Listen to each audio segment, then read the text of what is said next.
Broadcasting live. It's America's longest running talk show on computers. It's Computer America, bringing you the biggest names in technology with guest interviews, new products, and your emails. Listen live at computeramerica.com on any device around the world. Email the show at live@computeramerica.com or find us on social media.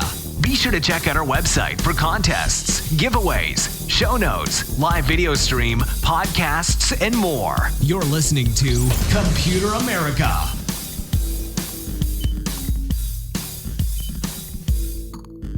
Hello and welcome everyone into the Computer America Show. We are the nation's longest running, nationally syndicated radio talk show on computers and technology. Eventually, I will learn how to say that. Everyone, welcome onto the program. I hope that you are doing well and you are ready for today's show. Because today on the program, we have the one, the only Mr. Ralph Bond. He joins us every single Friday to talk about a number of stories, that number usually being 4, and we talk about a bunch of different things that are, well, science and tech trends. And if you listen long enough, you will hear the trending topics throughout our episodes. And of course, you can find all those episodes at computeramerica.com, where you'll also find the show notes, super important, as well as past shows, future shows, articles, reviews, anything that we do here at Computer America. You can find it right there on our website.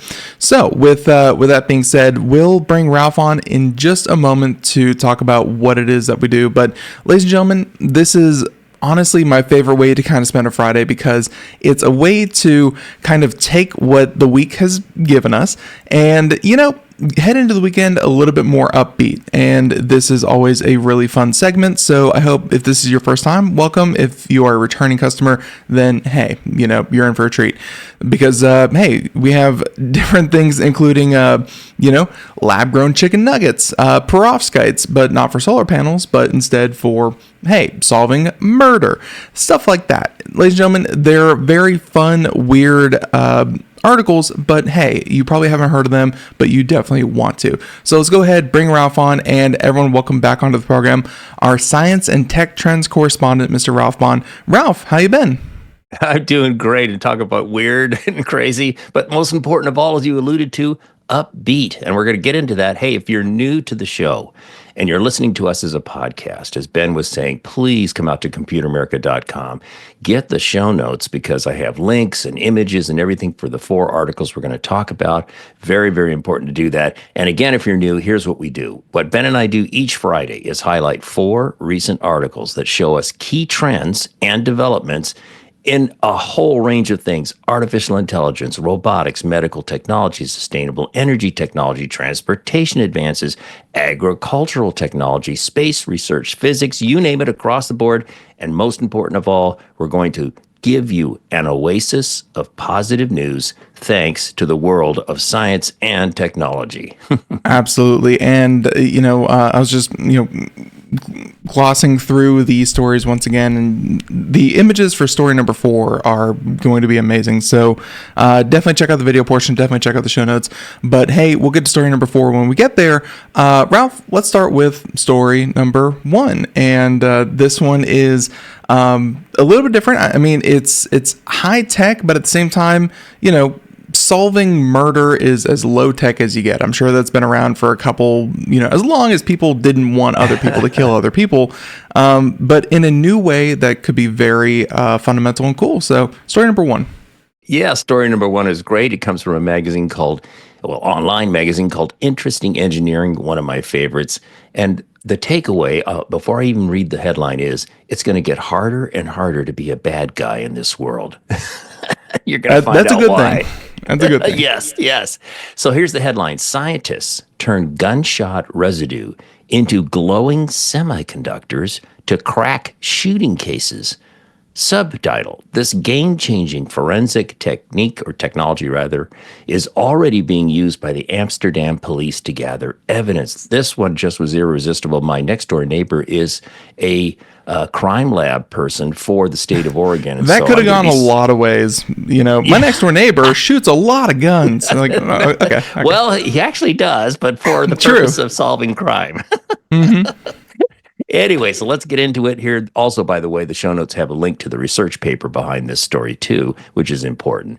So this article describes a groundbreaking forensic technique developed by researchers at the AMOLF, which is an acronym, of course. It's a research institute located in Amsterdam, and the University of Amsterdam. So it's a coalition, a team of effort. Now, this research transforms gunshot residue into glowing semiconductors. And boy, when I heard semiconductors, I thought, well, what? When I think of a semiconductor, I think about the brain chip in my computer and that sort of thing. And in the show notes, I have an aside if you want to learn about this institute. It gives you a little more information about them.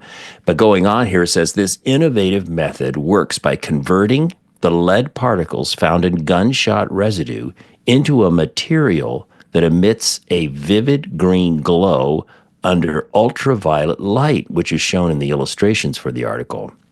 And as the research paper notes, this is a novel forensic method for detecting gunshot residue using photoluminescent perovskites. And that's what's presented in the research paper, photoluminescent perovskites. Now, we've talked about perovskites, Ben, many times before relative to solar panels as a ingredient for solar panels that has a lot of promise. And this is the first application of perovskite semiconductors in forensic science. So one thing I want to stress is what we do is we give you the highlights of these articles. There's a lot of science and a lot of technology underpinning the little highlights we're giving you now. And that's why I try to always give you links to the research papers if you're a super geek and you want to dive deeper and understand this more fully. And get this, Ben, even if the residue has been partially washed off, a common challenge in crime scene investigations, the glowing effect makes the residue easily detectable. That's the key here, I think. Ben, this just blows my mind. Imagine if you're someone in the police research or forensics business like my neighbor, how this is just mind-blowing to me. Yeah, to be able to find evidence even after the best attempts to remove evidence. I mean, that is... as someone who, I'm sure we all went through that phase in our lives, watching a lot of cold case files, watching a lot of, Dateline or whatever, you try your best to get away with murder, but man, Ralph, like after watching all this stuff, I have learned how does anyone get away with murder? I would never kill anyone, first of all, because that's very bad and you should not do that. But still, you would never get away with it. So, and this just furthers that Exactly. It's super hard to get rid of the evidence. Exactly. And going on here, it says the enhanced sensitivity and speed of this detection method make it possible for forensic teams to gather evidence far more effectively than with traditional techniques that exist today. This advancement also makes it easier to connect a suspect to a crime scene even when minimal gunshot residue remains visible. Wow. And the forensic experts at the Amsterdam police force have already begun testing this light-emitting method in actual investigations. So a lot of times our stories about stuff that are in the lab right now and maybe 5 or 10 years from now, it'll become real. This is something that's real right now, but it's a very important, I think, trend that we might see dispersed around the world to help solve crimes. And beyond its immediate forensic applications, this technology opens up exciting possibilities for other crime scene investigations where detecting trace amounts of materials is crucial. So we're not limited here just to gunshot residue. This could go on to do other things. So one might wonder, as the author of the article says, how similar techniques could be applied to other types of forensic evidence, such as latent fingerprints or trace chemical residues, pushing the boundaries of current investigative science even further. So there you go. Pretty cool stuff. Yeah, to be able to, I don't know, pick up evidence where before, you just couldn't find anything. I'm sure this may not be as crucial as figure out DNA and be able to pick up DNA from crime scenes, but, to be able to do it quickly, effectively, and, trace amounts. I mean, it's going to bring a lot of information, I think, for, crime scene investigation that they just didn't have before. And that's a good thing. Exactly. That is a good way to start off the show. Story number 1, story number 2. This is a crime where you have a hunk of meat, but nothing was really killed to give you that hunk of meat. or even harmed, because there's no real brain. That's my best way to segue. Story one, story two. And story two is going to talk about something that, Ralph, I think if people, in their brains, they hear what story number two is going to be about, they're going to go, ew, it's kind of gross.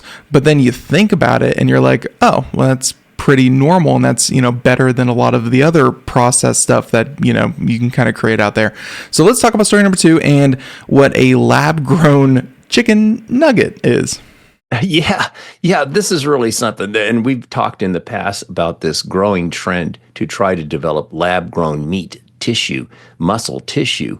And this is a scientific effort that's worldwide. Comes to mind to folks in Japan as this relates to this story, and also in Israel.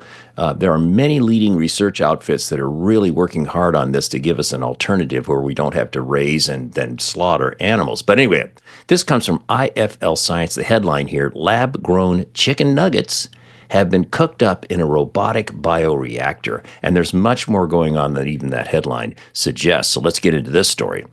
First, a little background, though. The lab-grown meat industry is expanding rapidly, with numerous companies pioneering this innovative food technology, as I just mentioned. While an exact count is difficult to pin down, some sources list at least 10 major companies leading the charge in 2025. And in the show notes, it gives a list of some of these leading companies if you want to check them out. There's, like I say, a worldwide effort to get real, and I want to stress, real animal meat tissue, but lab grown, not the vegetarian stuff that my wife and I eat, which is all well and good. Not Impossible Burgers. We're talking about the real deal here, but with no animal death involved. That's the bottom line. Yeah, so and just to drive the point home a little bit further, I mean, it's getting the end result that you want, which, as you said, was the meat, without having to do the whole growing a life and, the brain, the organs, the heart, the emotions, the whatever. Like, you're just kind of getting the end product without having to waste all the energy, on the organism around it. So it's really ideal. It's ideal. And then, of course, if you're in the agricultural business of animal related things, of course, it could be the end of your world. That's not so great. So I do appreciate that.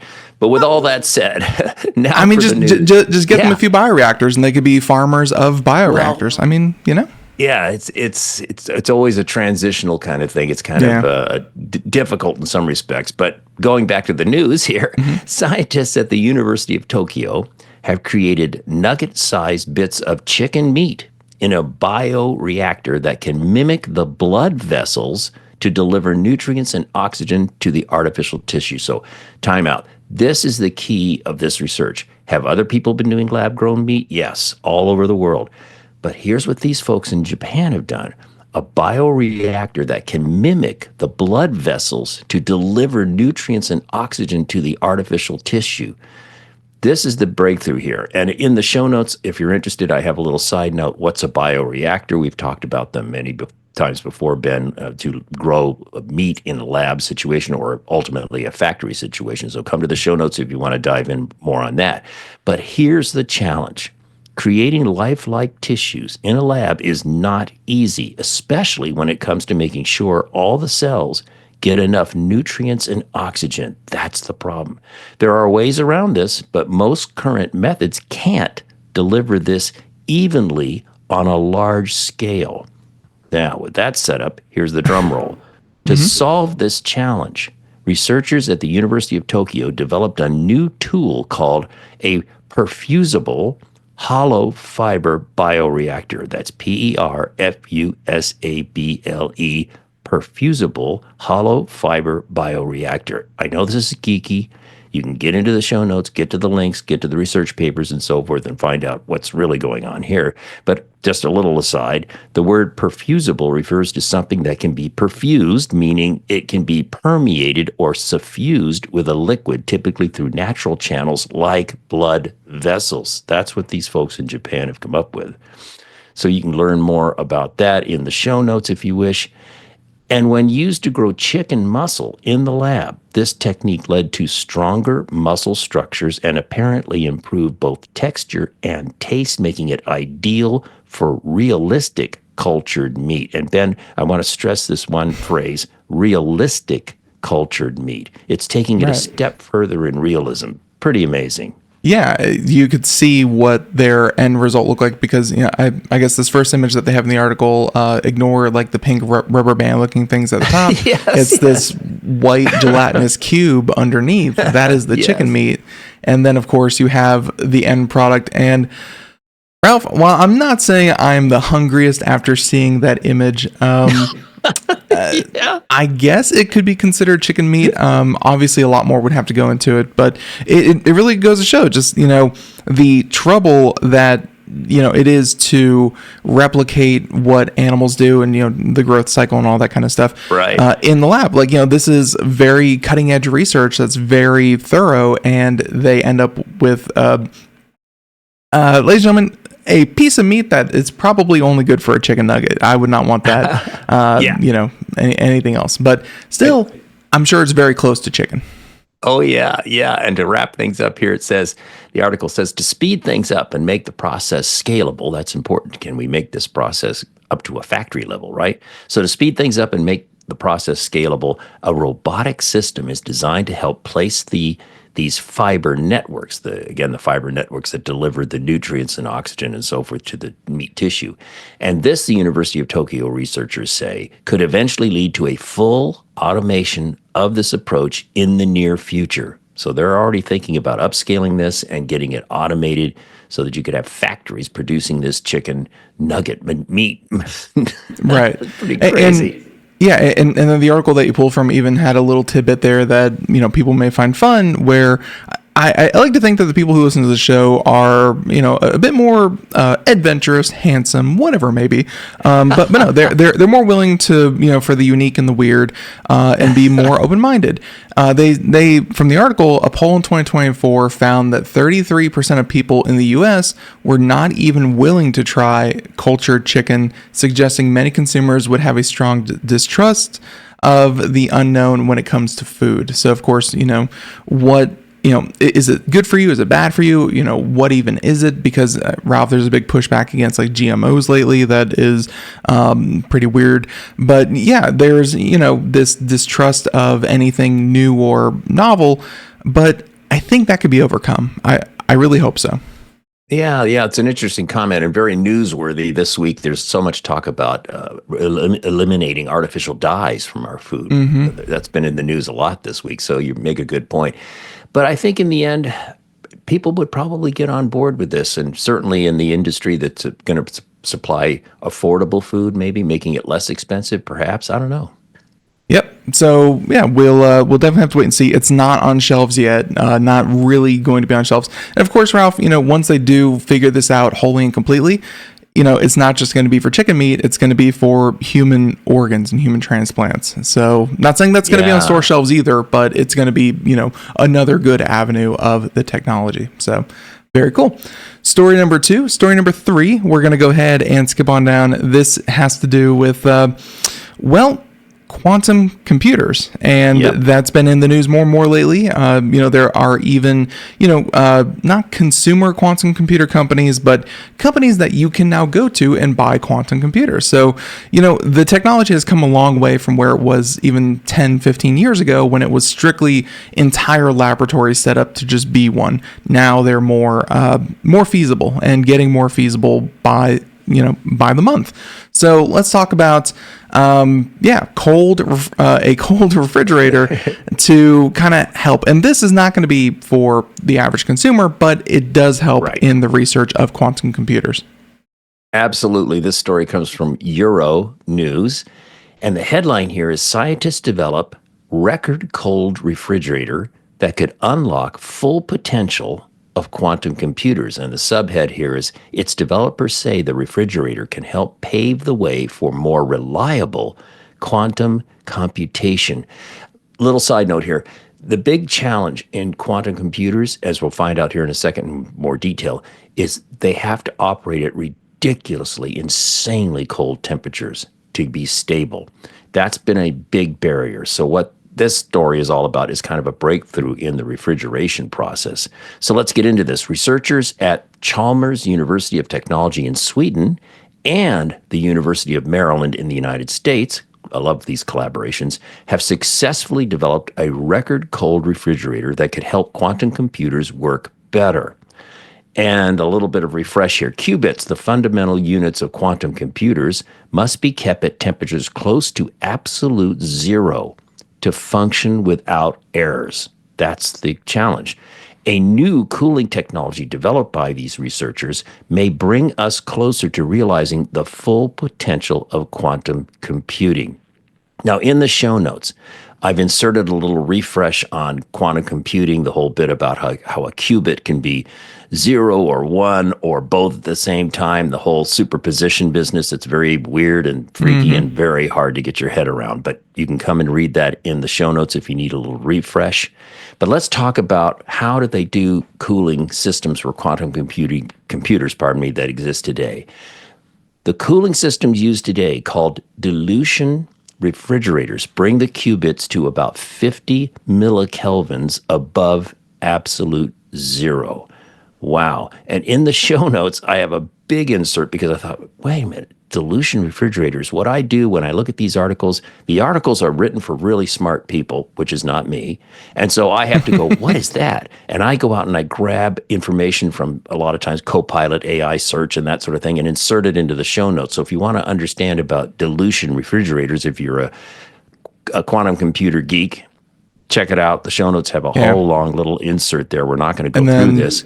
You can check it out. Yeah. And then the video portion, they have a video that's embedded in the article, and this is essentially the refrigeration that they're talking about with all these little, copper tubes and pipes running through it to be able to, kind of do this. It's 50 millikelvins. That is very, very cold. So it's insane. It's pretty cool. And here we go. In an experiment, a new quantum refrigerator brought the qubits to 22 millikelvins, a factor 10,000 times colder than the room temperature. What? According to the research team. That's cold, folks.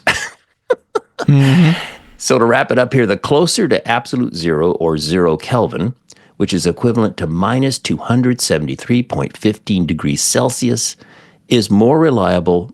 The more reliable quantum computation can be. So in other words, if you can get it down to that temperature, the more reliable quantum computation can be. And by the way, minus 273.15 degrees Celsius is equivalent to, get ready, minus 523.67 degrees Fahrenheit. What? Yeah, Wow. I was just curious off the top of my head, how cold is the vacuum of space? Because, I'm like, when I think of cold vacuum of space, Ralph, that's only 270 degrees Celsius. Like, quantum computers have to be, pretty darn cold. Like, even, let's see, that's 270 degrees Celsius, which turns out to be about 400 minus 455 degrees Fahrenheit. Like, this is colder than, I guess, the coldest thing that nature can kind of get you, at least in a lot of cases. It's a great point. And by the way, over the past, year, there have been a couple of stories we've covered where outfits are trying to get around this cooling temperature thing and still pull off reliable quantum computing. So there are efforts out there. This is not saying that the only possible way to have a stable quantum computer is to get temperatures down this low. That's one channel of research. The other channel of research is saying, wait a minute, we can find other ways to kind of work around this hybrids, where we have traditional semiconductors co-mixed with the kind of materials you need for a quantum computer. So a little aside there, just to make sure everyone understands, it's not an absolute only way to go. It's not an absolute zero game. It is, yes, there are other methods. But Ralph, I'm sure that any breakthrough to make them more reliable would, of course, help in the research of them for all quantum computers. So very cool stuff. And again, quantum computers popping up more in the news, and I think as daunting as the topic seems, I think having a base understanding of it will kind of help us in the coming years, because it's definitely the drumbeat is growing that quantum computers are going to start to help industries and be a thing. So Story number 3 is not just science fiction. Story number 3, story number 4. This is one I was talking about with a really, really cool picture. So again, come out to the show notes on our website or wherever you may hear our show. And this picture is just literally mind-boggling. It is. And we're going to go ahead and talk about story number 4 and what this represents.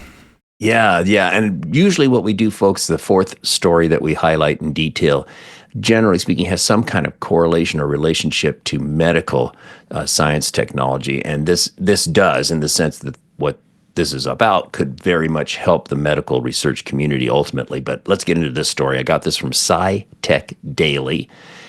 It's a long headline here and a big subhead, but here we go. A grain of brain, we'll explain that, 523 million synapses, and the most complicated neuroscience experiment ever attempted. Wow, okay. Subhead, using a speck of mouse brain, thank you, mice, again, for contributing your lives, using a speck of mouse brain matter, the size of a grain of sand, scientists have created the first precise three-dimensional map of a mammal's brain.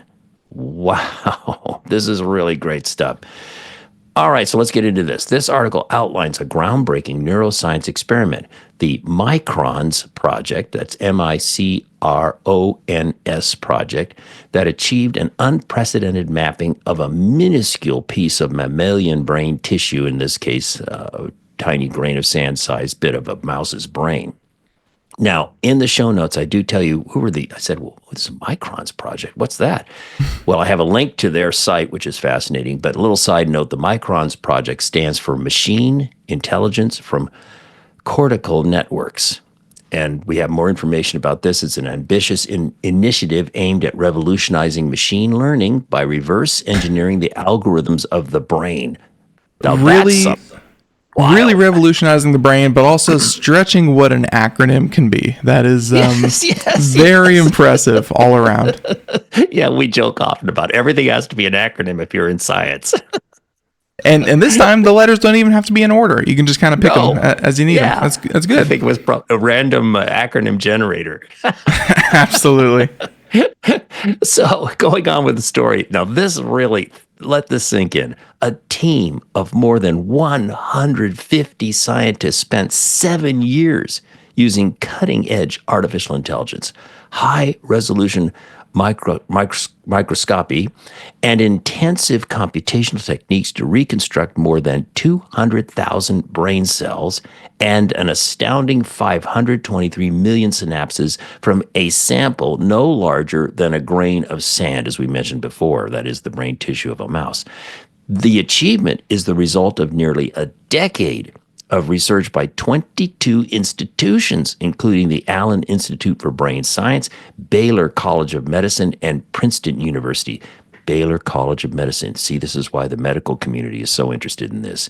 Yeah. This technical feat produced a complete wiring diagram of a brain region, revealing unexpected new rules about how inhibitory neurons regulate neural networks. These insights could transform our understanding of the mechanisms behind thought, memory, and even the onset of brain disorders such as Alzheimer's disease. Ding, ding, ding.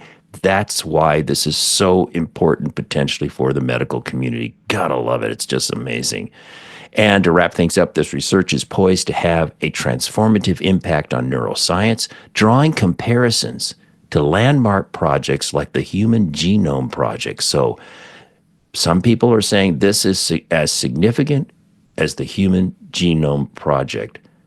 Yeah. Wow.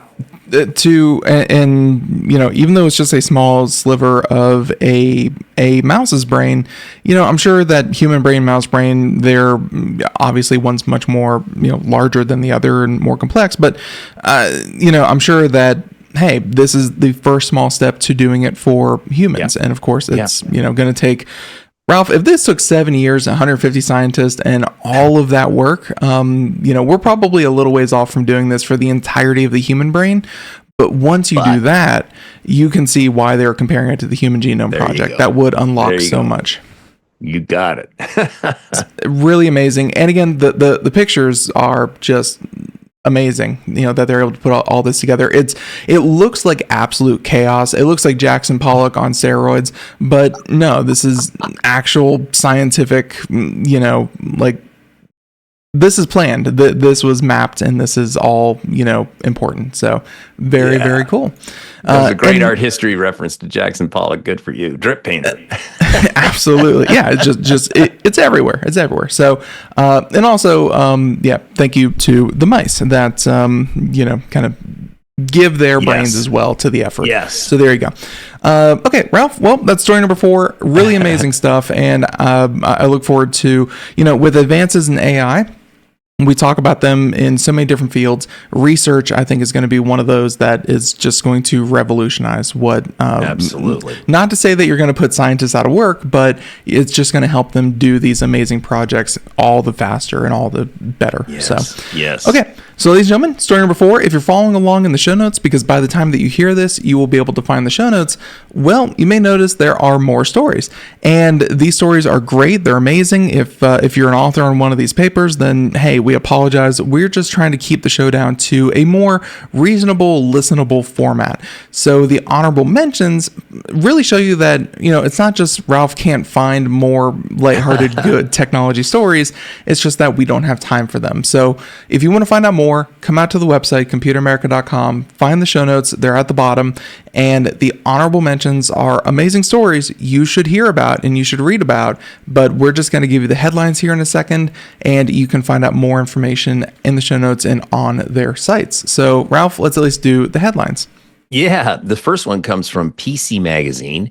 Headline, Western Digital touts new hard drive recycling process as a blueprint for domestic reuse. Now, the subhead is where you really get the story. Mining old hard drives for rare earth elements could facilitate, large-scale domestic recycling and ease U.S. reliance on China. Western Digital says in a new white paper. Check this out. This is a really good recycling story. I love it. Nice. And then our next honorable mention is from Interesting Engineering, one of my favorite sources. This one's freaky. This is like, oh yeah, this is a whole new world. When you see the images in the show note, you instantly get why I'm just gasping here. Headline, Cyborg 1.0. Thailand, RoboCop patrols streets with 360-degree eyes, live face tracking power. Subhead, AI Cyborg 1.0 analyzes CCTV and drone data in real time with 360-degree cameras linked to a command center for rapid response. Oh my gosh, Ben, this is just, you gotta check it out, folks. It's too freaky weird. And they made him about a foot taller than everyone else, so you can see over everyone's heads. It's really good. Oh, and can you imagine that robot walking down the street? And I would just raise my hands up and get on the ground and place my fingers behind my back and go, I didn't even do anything, but you surrender anyways, yeah. Wow. I mean, this is RoboCop. It's real. Finally, RoboCop. It's not science fiction. Okay. Next one comes from Euronews. Headline, Clean Energy from Rain. Scientists generate electricity from falling droplets. This is an extremely geeky, dense story. The show notes have a lot of information, but check it out. That's fascinating because here, I live in Oregon, outside of Portland, and before climate change, rain was a really almost constant part of our lives. It still is, but not as much, sad to say. But generating energy from rain, how cool would that be? Okay, and the last honorable mention comes from sciencealert.com. Headline, Memory. This is so weird, Ben. Memory is not confined to our brains, scientists discover. Okay. All right, that's weird. Well, you know what? Think about the old adage, our ancestors, I got a gut feeling about this. I feel in my gut this is, well, guess what? Check out this story. It'll just melt your mind. No pun intended. There you go. That gut feeling. Yeah. It always amazes me when, something that you have as like a really solid, this is how things work. And there's always a little caveat. There's always a little bit more to the story. Very, very, very confusing, but hey, Ladies and gentlemen, story number 4, go check it out. Or, I'm sorry, honorable mention number 4, you can check it out in the show notes over at Computer America once again. Ralph, I want to thank you so much for doing this every single Friday. This is amazing, and we always love to do it. Ladies and gentlemen, if you want to hear more, you can, of course, hear past shows. They're always relevant because, hey, let's face it, a lot of this is, new even by old standards. So with that being said, check out computeramerica.com. Thank you again, Ralph. Thank you, everyone out there, for listening. We will catch you here next Friday. Everyone, have a good one. See you next time. Bye, everyone.